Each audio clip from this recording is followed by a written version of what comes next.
Hello बच्चों, आज हम बात करने वाले हैं थर्ड टॉपिक की, जो कि बहुत ही इम्पॉर्टेंट है। इस चैप्टर के जितने भी एप्लीकेशन हैं बोर्ड एग्ज़ाम के लिए बहुत ही ज़्यादा इम्पॉर्टेंट है, क्योंकि हर साल बोर्ड एग्ज़ाम में एक ना कोई एक एप्लीकेशन पूछा ही जाता है। तो इसमें से आप ये सारे एप्लीकेशन अच्छे से तैयार करें। तो हमने अभी पॉइंट चार्ज के लिए इलेक्ट्रिक फील्ड निकाला, इनफाइनाइट वायर के लिए इलेक्ट्रिक फील्ड निकाला गॉस लॉ से। अब हम बात करते हैं थर्ड एप्लीकेशन में, electric field due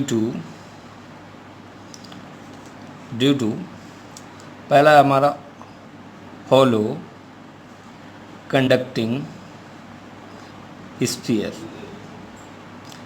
second case है हमारा होलो नॉन कंडक्टिंग स्फीयर, थर्ड है सॉलिड कंडक्टिंग स्फीयर, फोर्थ है सॉलिड नॉन कंडक्टिंग स्फीयर। अब हम सभी जानते हैं कि अगर कंडक्टर को चार्ज दिया जाता है तो यूनिफॉर्मली स्फीयर में तो यूनिफॉर्मली सरफेस पर रिसाइड्स हो जाता है। तो हॉलो केस में तो सरफेस पर रहेगा ही रहेगा, और सॉलिड कंडक्टर में भी सरफेस पर चार्ज रहेगा। तो इन तीनों के लिए जो डेरिवेशंस होंगे वो बिल्कुल सेम होंगे। इसमें से सॉलिड नॉन कंडक्टिंग में जब चार्ज दिया जाएगा तो डिस्ट्रीब्यूटेड हो जाएगा पूरे वॉल्यूम में। तो इसका इनसाइड केस थोड़ा डिफरेंट होगा, बाकी सब एक जैसे ही। तो अब इन तीनों की वजह से हम लोग इलेक्ट्रिक फील्ड के बारे में डिस्कस करते हैं। मान लेते हैं कि ये एक स्फीयर है, हॉलो कंडक्टिंग स्फीयर हो सकता है, हॉलो नॉन कंडक्टिंग स्फीयर हो सकता है, सॉलिड कंडक्टिंग स्फीयर हो सकता है। जब इसे हम लोग मान लेते हैं क्यू चार्ज देते हैं तो ये यूनिफॉर्मली सरफेस पर डिस्ट्रीब्यूटेड हो जाएगा। अब हमें इसके सेंटर से आर डिस्टेंस पर कोई पॉइंट हम मान लेते हैं पी, यानी कि आउटसाइड हम इलेक्ट्रिक फील्ड कैलकुलेट करने वाले हैं। इसकी रेडियस जो है कैपिटल आर है, आउटसाइड हमें निकालना है। फर्स्ट केस है हमारा इसमें से outside electric field, R is greater than capital are.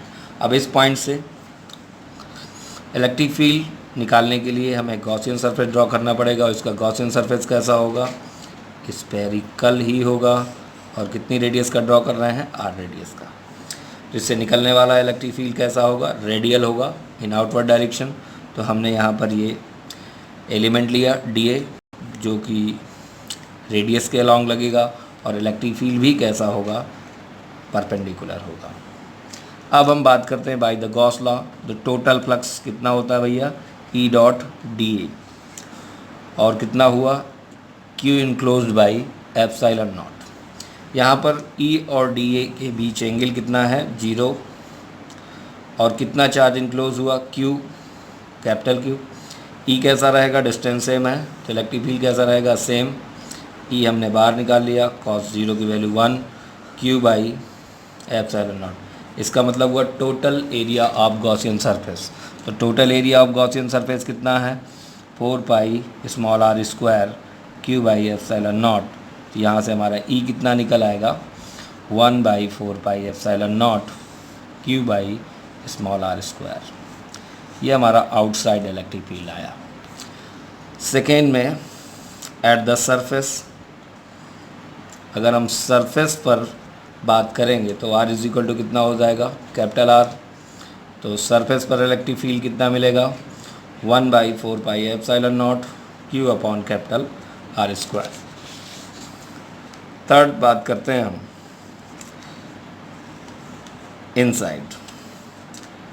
Third case में हमारा है इनसाइड, हम बात कर रहे हैं इस चार्ज्ड स्फीयर के अंदर इलेक्ट्रिक फील्ड की बात कर रहे हैं जिसका वैल्यू कितना होगा, R is less than capital are. तो यहाँ पर हमने एक आर रेडियस का एक गॉसियन सरफेस ड्रॉ किया है। तो according to Gauss law E dot D A is equal to total charge enclose by surface upon epsilon not E dot D A. अब जैसा कि हमने पहले ही बात किया कि अगर जितना भी चार्ज दिया जाता है वो सरफेस पर आ जाता है, तो अंदर तो चार्ज कितना रहा, 0 बाई एप्सिलॉन नॉट। तो फिर इसका मतलब इनसाइड इलेक्ट्रिक फील्ड कितना मिला, 0। तो hollow conducting sphere, hollow non conducting sphere, solid conducting sphere को अगर हम चार्ज करते हैं, चार्ज करने पर इनके अंदर इलेक्ट्रिक फील्ड कितना होगा, 0। सरफेस पर मैक्सिमम होगा क्योंकि कैपिटल आर की वैल्यू स्मॉल आर से यहाँ पर कैसी है, ज़्यादा है क्योंकि आउटसाइड है, ये सरफेस पर है। फिर आउटसाइड कितना होगा, के क्यू बाई आर स्क्वायर। अगर हम इसका ग्राफिकल रिप्रेजेंटेशन देखें तो ये हुआ कैपिटल आर, ये हुआ आर इज इक्वल टू 0 और ये रही मैक्सिमम इलेक्ट्रिक फील्ड के क्यू बाई आर स्क्वायर। तो हमने देखा कि सेंटर पर इलेक्ट्रिक फील्ड 0 यानी कि ये पार्ट इनसाइड का है, तो यहाँ पर इलेक्ट्रिक फील्ड 0 रहेगी। जब ये कैपिटल आर की इक्वल हो जाएगा तो यहाँ पर इलेक्ट्रिक फील्ड की वैल्यू कैसी हो जाएगी, मैक्सिमम, और फिर कैसी है, inversely proportional to the r square. ये आर इज़ ग्रेटर देन, इस टाइप से इलेक्ट्रिक फील्ड वेरी करेगी। अब हम बात करने वाले हैं सेकेंड टॉपिक के लिए, सॉलिड नॉन कंडक्टिंग स्फीयर। ये हमारा एक नॉन कंडक्टिंग स्फीयर है जिसको क्यू चार्ज दिया गया है। तो पूरे स्फीयर में चार्ज पूरे वॉल्यूम में डिस्ट्रीब्यूटेड हो जाएगा यूनिफॉर्मली। हम यहाँ पर यूनिफॉर्म डिस्ट्रीब्यूशन का केस लेते हैं। तो यहाँ पर ये चार्ज कैसा हो जाएगा, यूनिफॉर्मली डिस्ट्रीब्यूटेड हो जाएगा। कैपिटल आर इसकी रेडियस है पूरे वॉल्यूम में। इसके लिए हमें मानना पड़ेगा रो। रो क्या होता है, volume charge density.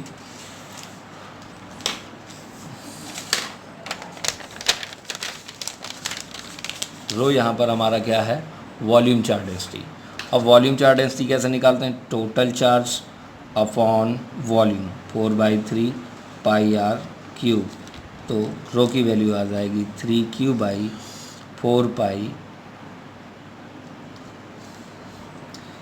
Are cube. अब इसकी अगर हमें आउटसाइड इलेक्ट्रिक फील्ड निकालना है पी पॉइंट पर, सेम केस जैसा कि हमने प्रीवियस डेरिवेशन में किया, तो outside electric field 1/4 pi epsilon not q upon r square small r square आएगा। वैसे ही इस पॉइंट से गॉसियन सरफेस ड्रॉ करेंगे, ई dot D A, Q enclose, तो इसके अंदर कितना चार्ज है, क्यू ही चार्ज रहेगा, बाई एप्सिलॉन नॉट सॉल्व करके निकालेंगे तो ये आ जाएगा। सरफेस पर अगर हम बात करेंगे, ई सरफेस पर आर की जगह कितना हो जाएगा, कैपिटल आर स्क्वायर, तो 1/4 pi epsilon not q upon r square. अब हम यहाँ पर जो अलग होगा वो होगा इनसाइड। इनसाइड आर की वैल्यू यहाँ पर ये है। तो ये आपका स्फीयर है जिसको हमने क्यू चार्ज दिया है, जो कि पूरे वॉल्यूम में यूनिफॉर्मली क्या हो गया है, डिस्ट्रीब्यूटेड हो गया है। हमें इसके सेंटर से आर डिस्टेंस पर ये कोई पॉइंट है पी जिस पर हमें इलेक्ट्रिक फील्ड कैलकुलेट करनी है, इससे पास होने वाला फ्लक्स निकालना पड़ेगा और इसके लिए हमें एक गॉसियन सरफेस ड्रॉ करना पड़ेगा जो कि कैसा होगा, स्फेरिकल होगा। तो according to Gauss law E dot D A is equal to Q enclosed by epsilon not. E कैसा होगा, एरिया भी कैसा होगा, सब जानते हैं आप, डी ए। दोनों बीच एंगल कितना, 0। तो इलेक्ट्रिक फील्ड कितना आ जाएगा, कांस्टेंट रहेगा, D A q enclosed by epsilon not. इसका मतलब क्या है, total area of Gaussian surface 4 pi r square. अब इतने का हमें इसके अंदर कितना चार्ज है ये कैलकुलेट करना है। तो भैया यूनिट वॉल्यूम का चार्ज कितना है, रो है, और हमें कितने वॉल्यूम पे चाहिए, 4/3 small 4/3 pi small r Q. तो Q enclose is equal to कितना हो जाएगा, यूनिट वॉल्यूम का चार्ज कितना, रो, तो वी डैश वॉल्यूम का चार्ज कितना हो जाएगा, यही तो हमारा इनक्लोज्ड है, तो 4/3 पाई आर क्यूब रो। तो 1/ε0 4/3 पाई आर क्यूब रो। पाई से पाई कैंसिल, 4 से 4 कैंसिल, आर स्क्वायर से आर स्क्वायर कैंसिल, तो आ जाएगा रो r/3ε0। अगर हम सेंटर पे बात करेंगे तो आर की वैल्यू कितनी हो जाएगी, 0, तो इलेक्ट्रिक फील्ड कितना हो जाएगा, 0। और रो की वैल्यू अगर हम रख देते हैं तो ये हो जाएगा E is equal to inside Q/3Q 4 pi r cube r/3ε0, 3 से 3 cancel, E inside is equal to आ जाएगा 1/4 पाई ε0 QR/R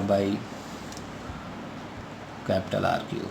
और सेंटर पर इलेक्ट्रिक फील्ड कितना हो जाएगा, 0। तो अगर हम इसका वेरिएशन देखेंगे तो कुछ इस प्रकार से है, ये r is equal to r is equal to 0, और ये आ जाएगा r is equal to capital r, ये आ जाएगा r is greater than capital are. तो सरफेस पर तो मैक्सिमम ही होगा, बढ़ाते बढ़ाते अगर हम आर की वैल्यू कैपिटल आर रख देंगे तो इलेक्ट्रिक फील्ड मैक्सिमम आ जाएगा। सेंटर पर 0 है, हम देख रहे हैं कि इनसाइड जो है electric field E directly proportional to r है, तो यहाँ पर कैसा जाएगा, स्ट्रेट लाइन। यहाँ पर इसकी वैल्यू कितनी आ जाएगी, मैक्सिमम KQ/R², ये ई हो गया। और इसके बाद ये कैसा है, इन्वर्सली प्रोपोर्शनल है, तो ऐसा इन्वर्सली प्रोपोर्शनल के लिए बनेगा। इस टाइप से ये हमारा ई का आर के साथ वेरिएशन आ जाएगा। तो electric field due to hollow conducting sphere, non conducting sphere, solid conducting sphere, तीनों के लिए केस एक ही ऐसा बनेगा, क्योंकि चार्ज कहाँ पर आ जाएगा, सरफेस डिस्ट्रीब्यूटेड होगा।